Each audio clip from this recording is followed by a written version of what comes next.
Wir sind nicht lose, unabhängige und für sich bestehende Einzelwesen, sondern wie Glieder einer Kette.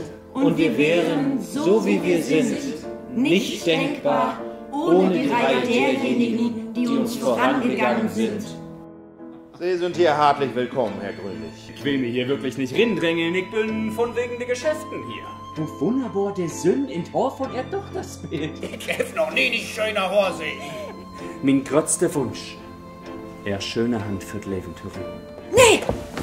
Ich kann ihn nicht gut stehen.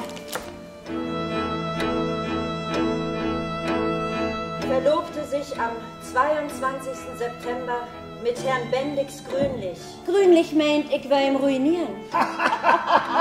Tun ihr gut mit ihm!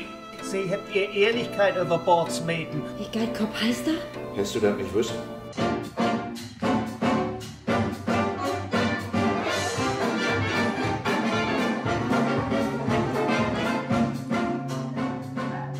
Plötzlich ereignete sich etwas Lautloses.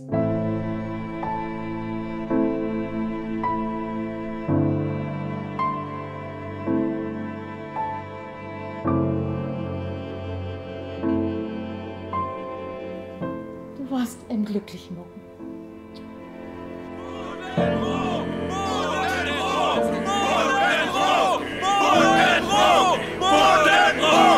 Ich hefte wohl wohnen. Ich war in Nord. Trisha!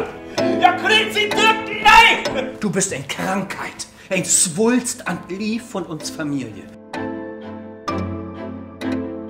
Ein liegen Doppelstrick in der Familienbau. Was hätte er zu bedüden? Da kommt nix mehr.